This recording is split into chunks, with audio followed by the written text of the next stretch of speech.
Well, I had interviewed Charles Nenner for 15, 20 years. Charles always said, I know what is going to happen. I just don't know why.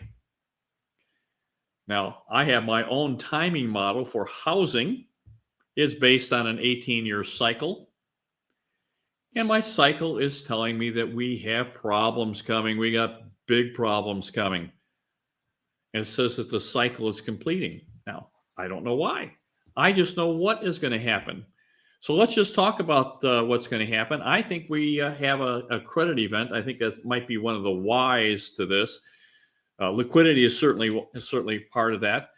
And we've had interest rates go up, but interest rates are coming down. Now, if you follow my other videos, and please, if you like our videos and the content that we have, it would really help if you subscribe and give us a big thumbs up. We work really hard on getting good current data. You know, I interview quite a few brilliant analysts, and I get a lot of the research, and a lot of this coincides. It's very interesting to see how many people are using different methodologies coming to the same conclusion that the business cycle and real estate cycle are slowing down. And mine is saying that we're looking for really probably a pretty strong discounting in pricing. So let me go to my very first slide. Let's just talk about some of the why that's going on. Now, you're always welcome to give me a comments as well if you have any questions on this. Any comments? Because we all learn together. So one of the reasons I think that we have a credit event coming is the fact that we're starting to see 30-day lates already this early in the cycle. Now, if you look at the peak on the left, now that was the great financial crisis, and you can see how people started getting behind on their installment loans, and that led to 60-day lates and 90-day lates, and of course foreclosures and people losing their credit cards getting turned off and their cars being repossessed, because this is an installment credit for all types of loans. And it's pretty early in the cycle for this to happen, which generally means that if it's this early in the cycle, good possibility that it gets worse than the cycle before. So that is certainly a concern. And of course, who's greatly at risk who is the lenders and the banks. And the banks have, banks have been in the news. And we'll go further with that, but they're running out of liquidity. So let's go to my very next slide here. Now, this you have to take a look at. This is so sad. 2/3 of Americans are literally out of money. They don't have any money. Savings accounts are depleted. The savings rate, because a lot of people are working and doing reasonably well. Our typical rate runs around 7%. It's down to 3.4%. So savings is very, very minimal. And we're hearing that people really have depleted their savings accounts. We're getting charts and we're getting data just saying that people are out of cash and they're living on their credit cards, which is why you see credit cards at over $1 trillion of credit cards, because people are maxing out their credit. They don't have any savings. They're trying to maintain their lives. They're probably trying to pay their electric and water bills and car payments and make sure that they've got food on the table. And they've been using their credit lines, and we're getting to the point where a lot of them are running out of credit lines. And these credit lines are running 20% per annum. I'm hearing 27, 28, 29% a year for interest on these things. It makes it very, very difficult to get out of that. So this is a bad scenario. I put on here, what could possibly go wrong? Well, what could possibly go wrong when people are out of cash and they're out of their credit lines? What happens if their job goes bad? So again, it just goes towards something is going to happen where it's going to validate our cycle is telling us. So that's the what. We just aren't sure what the why is going to be. So let me go to my next slide. Now, here's one of the signposts along the way is New York City. New York City's had this enormous rentals. I mean, it's one of the most expensive places in the United States, and rents are coming down. And on top of that, we have lots and lots of towers are being completed in mid-Manhattan. Now, I'm going to tell you that there's so much vacant office space in New York City that they can fill 26 Empire State buildings. That's how much vacancy there is, and they're building so many more. Remember, it takes 2, 3, 4 years to complete these projects from start to finish, and the market has changed. The cycle has changed. So we have all this new supply coming on on board, and prices for existing are dropping like a rock. So this is not a good scenario, not whatsoever. Now, I'm going to tell you, we're also seeing that prices for homes are dropping all across the country. We're seeing the pending home sales, the worst we've ever had. We're seeing prices of new home construction are plummeting. And of course, builders, and we've talked about this before, if you go back and look at my other videos, builders are in land banks. That's what takes them down. They have land.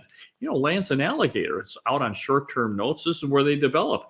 A builder takes 2-3 years to, they got to buy the land. They got to develop the land. They got to get permits from the city, get the surveyors out, put the streets and curbs and sewers in and the water. And it takes a long time. All that time, they're paying for this.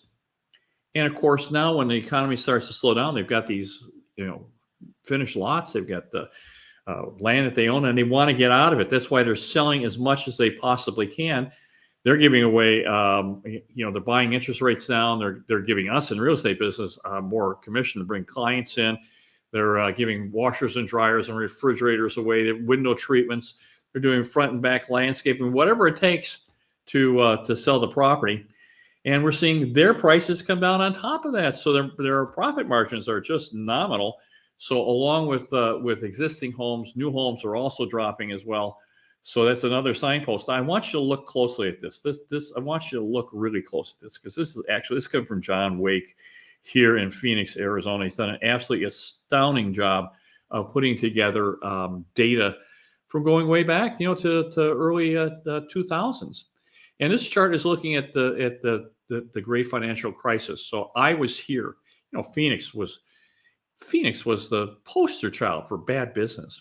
It was bad business. It was crazy here. And we overbuilt, we overbought. Whatever you could do wrong, we did that. So I'll tell you. So take a look at this. So here in March of 2005, I was here. The mantra was, "There's nothing to buy. There's no inventory," which is what we have today. There's no inventory. Everywhere you hear there's no inventory. Well, in March of 2005, there was literally no inventory. It was less than 3,000 homes available for 4 million people living here in Maricopa County. 3,000 homes available. That is no inventory. But here's what happened. 12 months later, 12 months, there were 33,000 properties for sale, from going from no inventory to 33,000 properties for sale. It eventually went up to 55,000 properties for sale. It flooded the market with properties. People said, "Oh, we're never going to go down in price because there's no inventory." And I'm going to tell you, in less than 12 months, there were houses everywhere for sale. People were losing their jobs. People were trying to get rid of them. Speculators that owned excess inventory, they were trying to get rid of it. People lost all kinds of stuff. Prices started dropping. And of course, people were over leveraged, and that's what took them down. It wasn't the real estate itself. It was the over leverage. It was the debt on the real estate that took them down. And that's very, very similar to what we have now. It's like a duplicate. I'm hearing the same mantra, no inventory. Well, inventory comes out of the woodwork sometimes. You go by my next slide. So this is my stylized version. It's showing us that we are in the completing process. Now, it's not a point. It is a process. As I've said before, March of 2022 was our very first peak. June of 2023 was our second peak. We've been validated on both of those because things have dropped from there. And when you get to this point in the cycle, you start hearing crazy talk. There's talk in Congress that they're going to make the institutional buyers liquidate their portfolio because they own too much, and they're only going to be able to sell to owner occupants. Well, add all these homes to what we probably have excess inventory now coming, and we're really, the only thing I can see is a price collapse. Now, this hasn't happened yet, but this is the type of thoughts that go on when you get to the end of a cycle. They're trying to maintain the cycle, and it's just not going to happen. So let me go to my next slide. Now, this is a very, very important slide. I want you to look very, very close at this.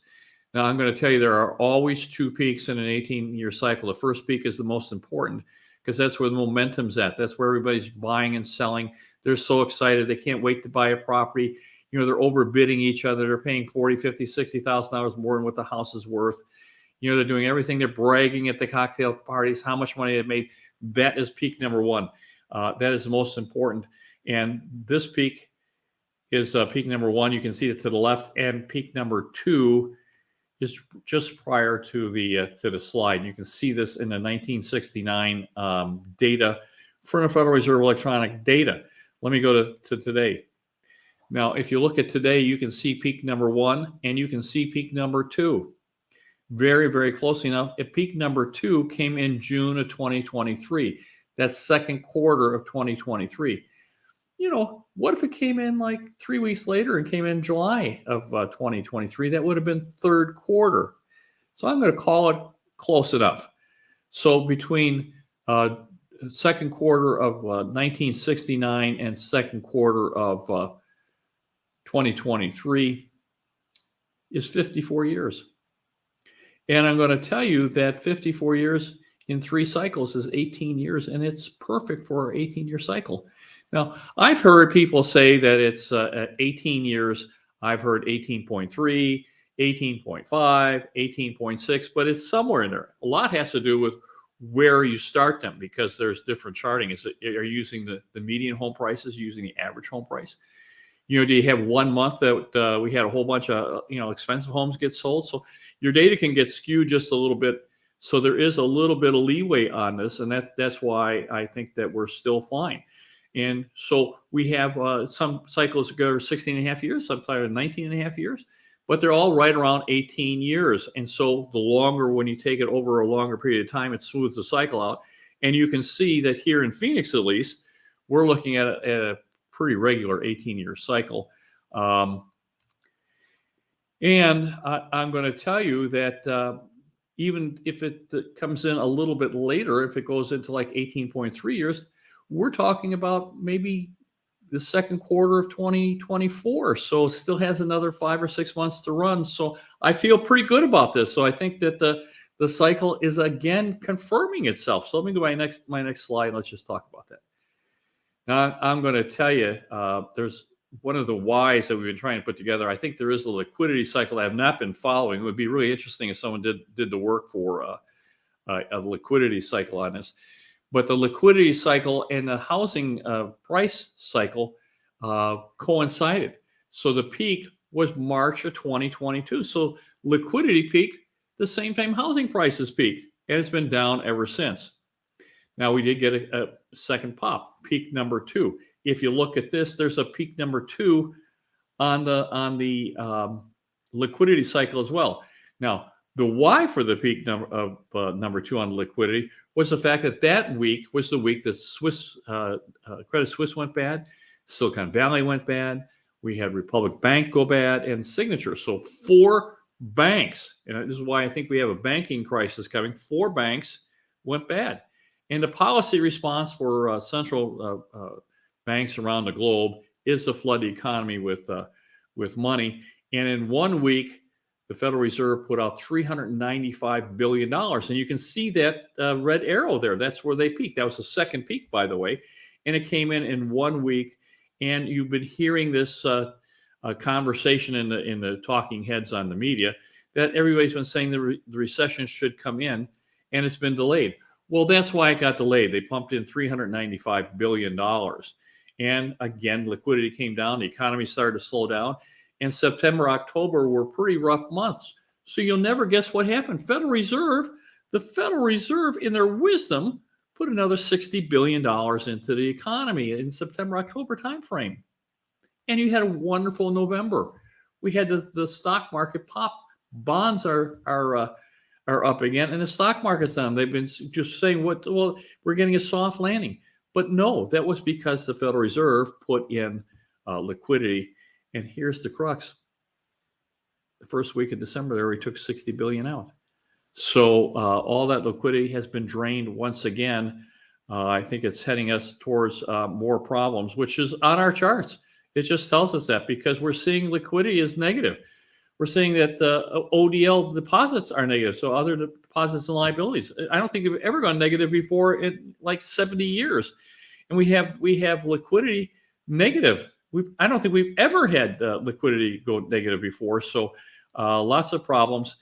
And it's going into the banks. And I'm going to tell you, this is one of the things I'm talking about when we talk about the banks, is the fact that the Federal Reserve has put in a bank lending operation so that the small banks, regional banks, any bank that needs money can go borrow liquidity from the Federal Reserve.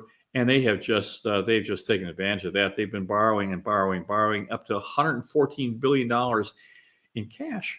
They're taking liquidity so they can keep their doors open and make some loans. And if you came to, you want $500, they've got money in the tills for you.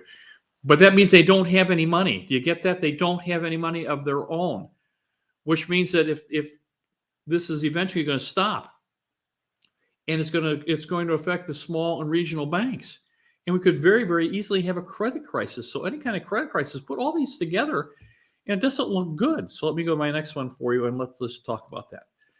So here's the odd thing for me. In one day, 2-3 weeks ago, a bunch of banks closed 24 branches in one stinking day. And Bank of America, a systemically important bank, is in the news. It shouldn't be in the news. It shouldn't be on our radar screen. And they closed 24 branches in the Bay Area alone. So they're cutting expenses, they're cutting labor, they're cutting facility charges, and this is in our banking industry, which I think is going to lead to a credit crisis. So when you put this together, and of course we've had deflation, I think we've got deflation coming. Real estate is the number one segment out of that CPI. They account for like 17 or 18% of the CPI is housing. So if you can go after housing and slow housing down, you can really get the CPI down. Well, I think that we're going to see deflation. We're already seeing recessionary readings coming off the charts for copper is down at 2.5%, and copper is used in everything across the globe. They call it Dr. Copper. Corn's down, palladium's down, butter's down, eggs down. I just bought gas at Costco for $2.95 here in Phoenix, and that's down from like $3.50. So things are coming down. So not only do we have deflation, but we're also having prices come down. If we have what we're talking about, then we're going to have major deflation. We have housing prices come down. You're going to have a deflationary event. Now, this is where I'm at. I'm here in Phoenix, Arizona. We consult with all kinds of people. We do a lot of forward work with people. We do portfolio management. We do consulting. So you're welcome to reach me at this number. Set an appointment. We'll be more than happy to do a consultation with you and your spouse and your financial advisor, your CPA, and try and find out what's best for you. We've been talking about the fact, now if you look at my other videos, so please take a look at those. We were talking about endangered cities. And if you're in one of the endangered cities, you should really start thinking, what is my investment horizon going to look like in 5 years? Because prices have collapsed. And I'm talking about collapses like in Baltimore and Detroit. They've dropped down 90%. And so if you've got holdings in Chicago or Milwaukee or St. Louis or Portland, Seattle, obviously San Francisco, you should really start thinking, what am I doing there? And are there not better places? And yes, there certainly are. So give me a call. My very best to you guys. Bye-bye now.